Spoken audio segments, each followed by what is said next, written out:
Section 1. In this section, you will hear a conversation between a student and a job-hunting agent. First look at questions 1 to 10.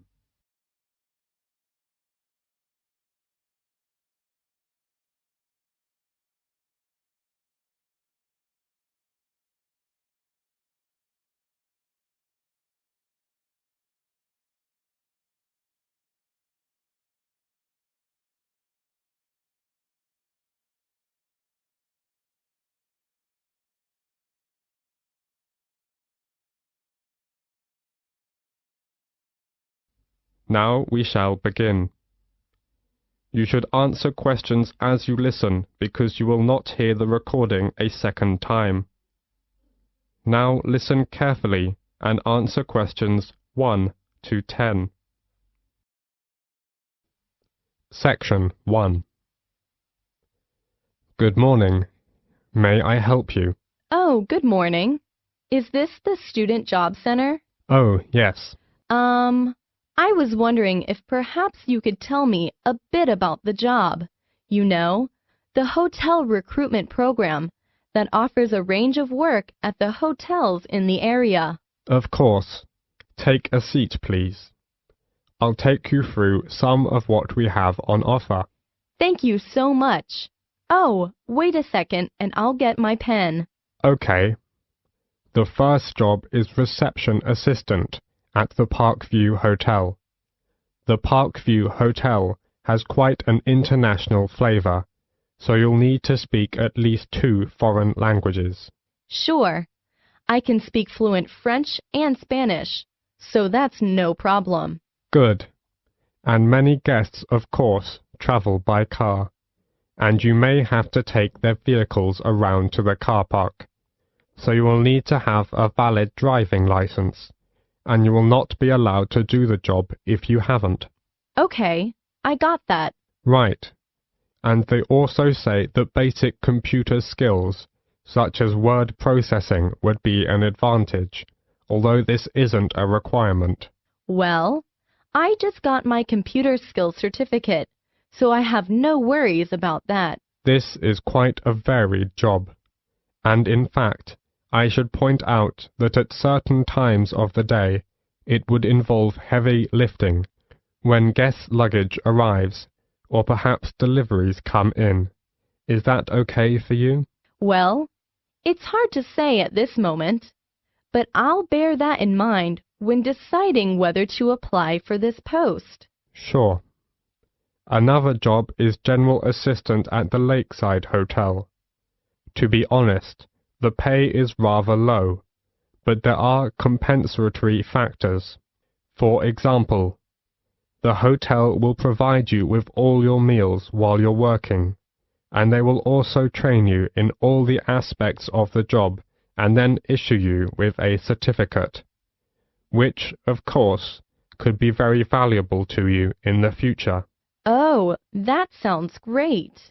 Now, the third job on offer is catering assistant at Hotel 98's smart new premises. As you know, this hotel is popular with exclusive travelers, and so you'll need to wear the distinctive staff uniform, which you're provided with.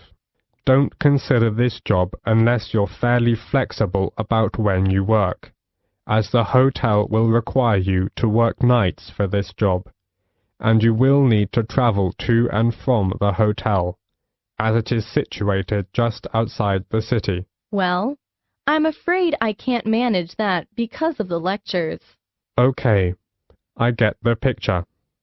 So, which one will you prefer? Reception assistant at the Parkview Hotel or general assistant at the Lakeside Hotel? Well, I guess I still couldn't make up my mind right now. Can I have a few days to think about and go back to you later? That's no problem, and there are a few things I need to clarify with you. If you would like to apply for one of these jobs, you will need to follow the recruitment process. So the first thing you'll need to do is to fill in one of these, a personal information form. It's pretty straightforward and should only take you a few minutes. Once you've done that and handed it in, we'll give you a questionnaire about your skills. We then look through the information about you and pass on our recommendations to the relevant hotel. Yes, sure. You will then proceed to the next step of the process and attend a general course of training. This is designed to be helpful and realistic, so an important part of the course is role-play activities. That sounds interesting. Yes, indeed. And after that, the final step is that you will be contacted by the hotel you're going to work for, and they'll post you a video about themselves and the work involved. Watching this will constitute further and specific training for your job. Oh, yes. I think I'm very clear now. Thank you for helping me. It's a pleasure. Bye. Bye. This is the end of section 1. You now have half a minute to check your answers.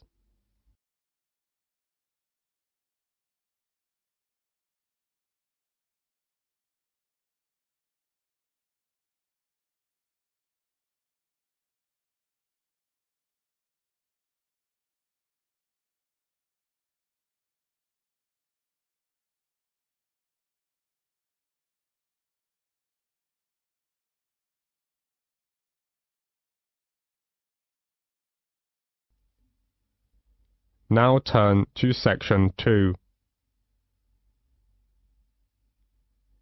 You will hear a doctor from a medical center giving some information about the center. As you listen, answer questions 11 to 20. First, you will have some time to look at questions 11 to 14.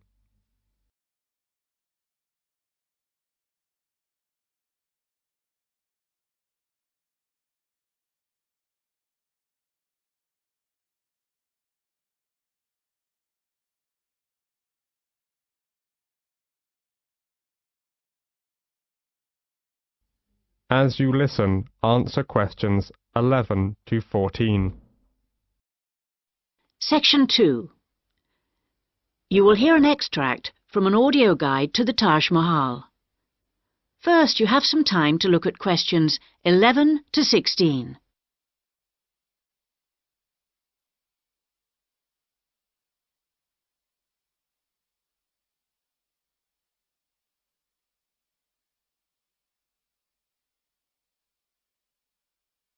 Now listen carefully and answer questions 11 to 16. Welcome to our audio tour of the Taj Mahal. The Taj Mahal is the most popular tourist attraction in India. It's also one of the most spectacular buildings of the world and is considered as a symbol of love. But how many people realize that it was actually built as a tomb or burial place for the emperor's wife? The Taj Mahal was built by the Mughal Emperor Shah Jahan to commemorate his beloved wife Mumtaz Mahal when she died. And although this was not his original intention, for he had planned to build a black marble tomb for himself, they both lie side by side in the tomb today. Emperor Shah Jahan's two greatest passions were architecture and jewelry, and both are represented here in all their splendor. The most skilled architects and craftsmen came from across India and countries as far away as Persia and Turkey. Much of the structure was built in white marble that was carried by 1,000 elephants all the way from the Indian region of Rajasthan, some 300 kilometers away. Crystal and jade came from China, sapphires from Sri Lanka, and turquoise from Tibet. But there's a lot more to the Taj Mahal than just the tomb. So let's have a look at the overall plan before we take a walk through the magnificent gardens. Your tour begins here, at the point marked with an X on the plan. This is known as the main gateway. Walk through the gate and you come into an elaborate garden. There are 2 marble canals studded with fountains which cross in the center of the garden. dividing it into 4 equal squares. Each of these 4 quarters is then subdivided into flower beds. So there are 16 flower beds altogether. The tomb stands majestically at the north end, not in the center, as you might have expected. Instead, at the center of the garden, halfway between the tomb and the gateway, there's a raised pond which provides a reflection of the Taj Mahal. It's a magnificent sight. On either side of the tomb, there are buildings made of red sandstone. The one to the west, to the left on our plan, is a mosque. It faces towards Mecca and is used for prayer. On the east side of the Taj is a building known as the Rest House. It's like the twin of the mosque, but because it faces away from Mecca, it was never used for prayer. Before you hear the rest of the guide, you have some time to look at questions 17 to 20.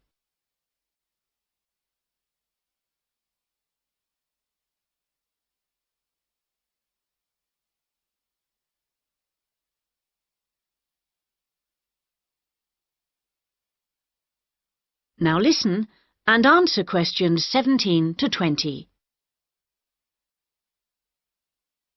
Many people have asked what the rest house was for. Was it a place for pilgrims to stay? Was it a meeting hall of some kind? Perhaps the most likely answer to this question is that its purpose is purely aesthetic, to act as a visual balance for the mosque and preserve the symmetry of the design of the whole complex. Let's have a look at some of the engineering features of the garden. For one thing, they require a constant supply of running water.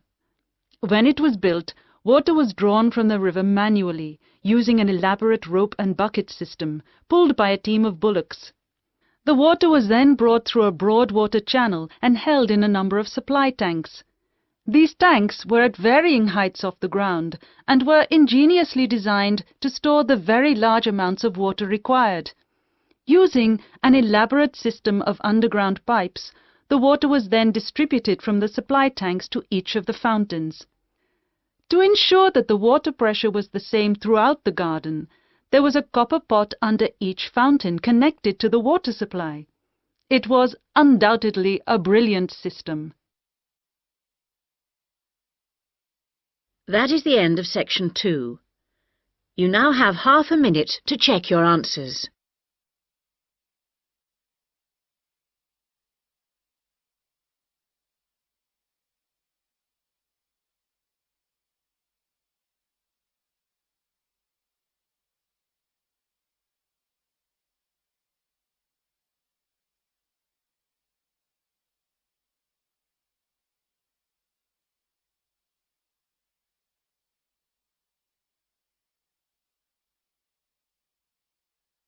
Now turn to section 3.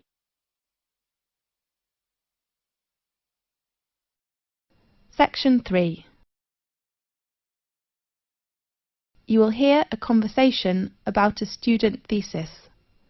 First, you have some time to look at questions 21 to 24.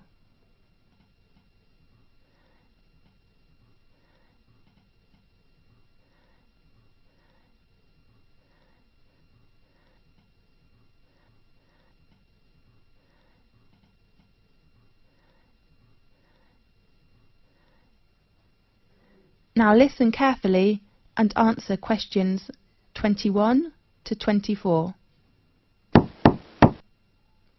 Come in, please. Good afternoon. Oh, I am sorry. Is it Professor Lee's office room? No, it is room 640.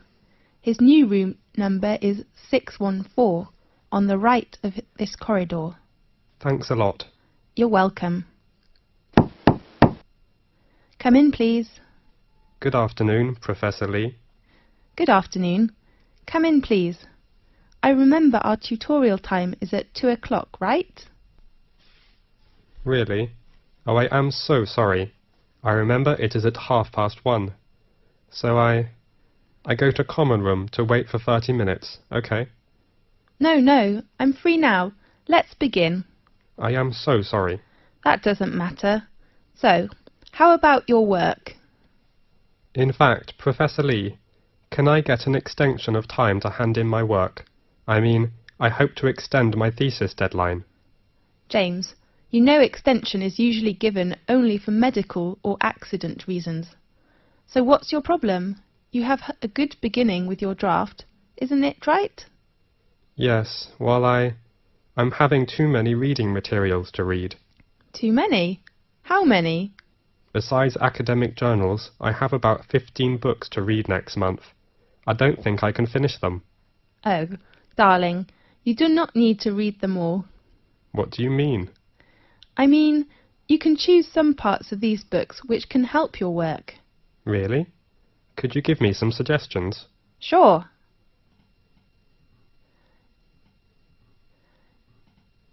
Now look at questions 25 to 30.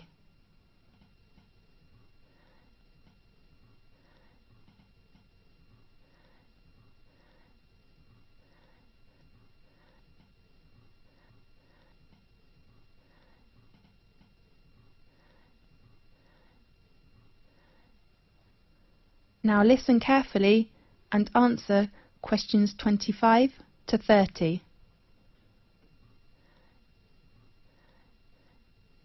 Do you bring your reference book list? Yes, I take it. Let's see. First, the book by Bayer. I think it is really worth reading. Read it all? Yes, the topic of the book is nearly the same field with you. Okay, I'll read Bayer's book. The next author is Oliver. I heard that his argument is very strong, but the book is a little difficult. You are right, but I still recommend you to know about his argument, which will give you a lot of help. Fine. Do you think I should read Billy's book? About Billy. I have to say his work is very good, especially his research method, but you do not need to read it now. Right. The last author is Andrew. How about his book? In my opinion, the one by Andrew says the research findings. I mean, his last part is very excellent, clear and persuasive. I agree with you. I'm reading the book now. Great. How about others? I suggest you finish these books next month, and then we will talk about others, okay? Okay. Have you begun your research work? Yes. How are things going? That's okay, except the research method. What's wrong with the method? I have made some interviews, Yes? but I found they couldn't give me the data I need. Who are the interviewees? Some are our classmates, and others are schoolmates. Oh no. James, it's better for you to interview some professionals. Do you think it is better for me to change another research method, such as questionnaire? I don't think you will have enough time to design it and then analyze your research data. That will waste you a lot of time. You're right. And pay attention to your reference. Reference books? No, I mean you should make clearly about what reference books you read, and then write them after your thesis. Okay, I'll make them clear. Fine. I hope to see your work quickly. I hope too. Thanks for your help, Professor Lee. That's okay. See you next time. See you. This is the end of section 3. You now have half a minute to check your answers.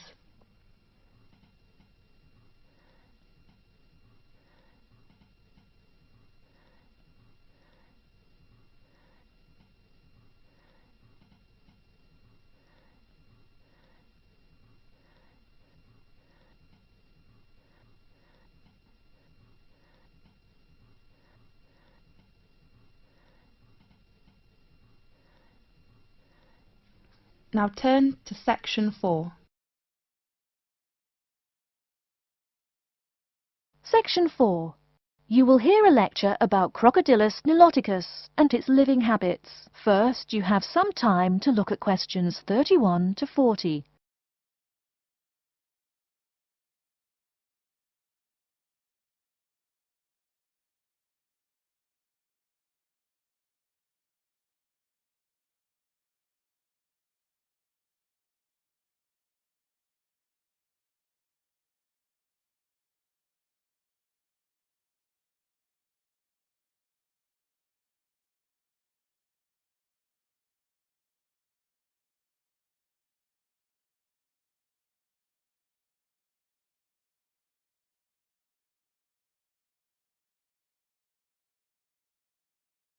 Now listen carefully and answer questions 31 to 40.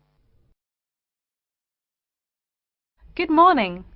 Today we will continue our study of Crocodylus niloticus by talking about its living habits.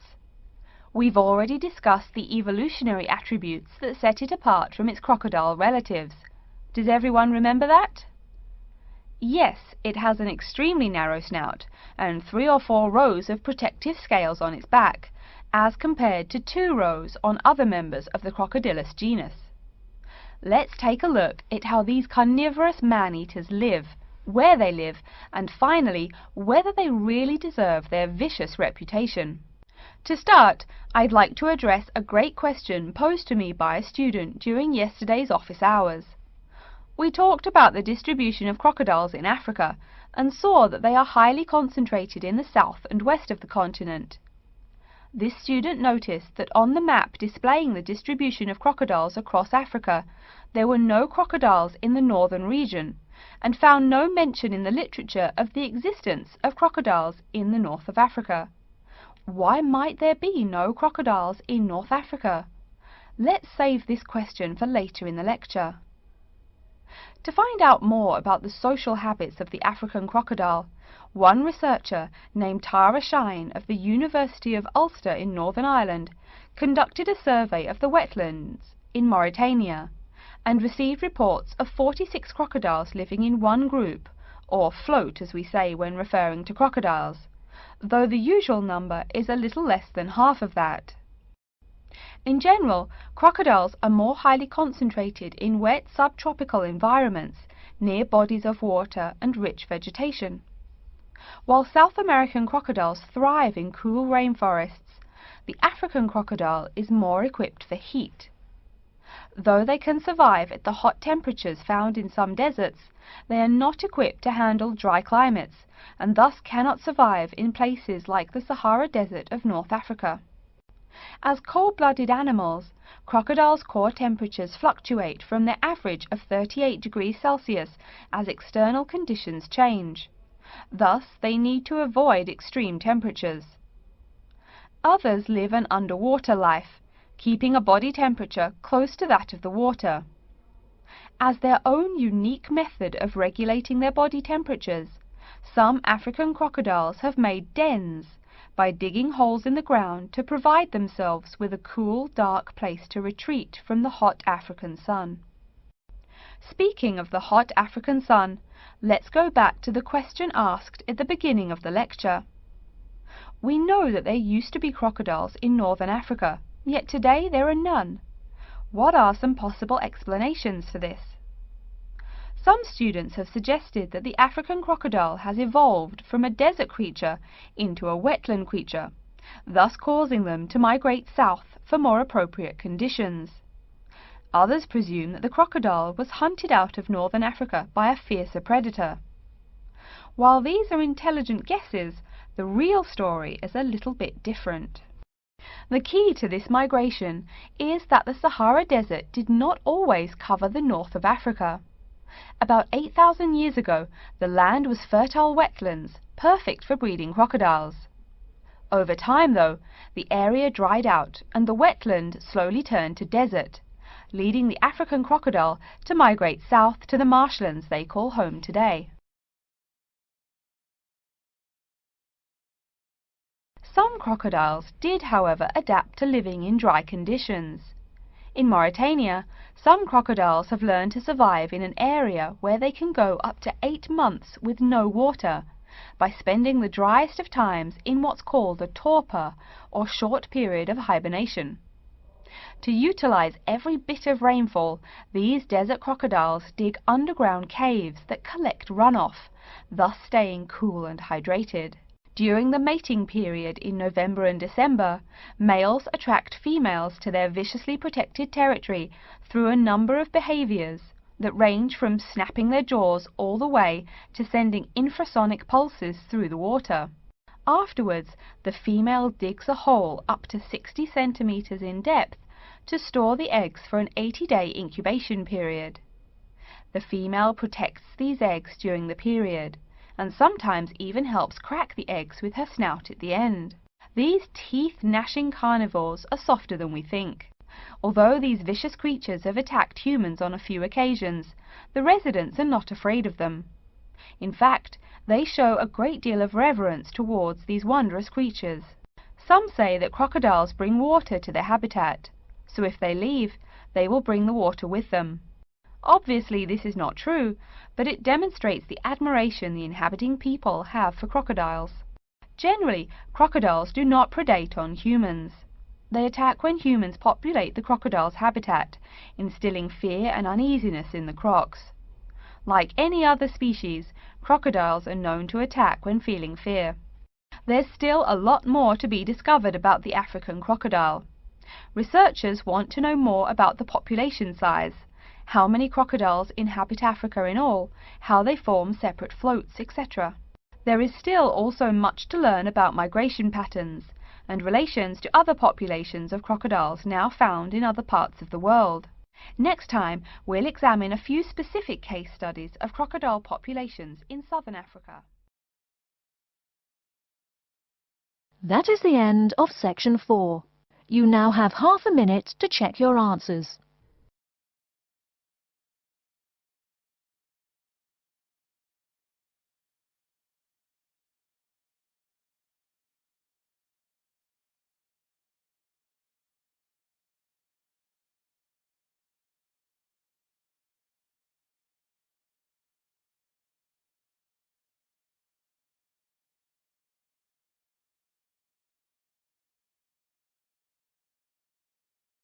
That is the end of the listening test.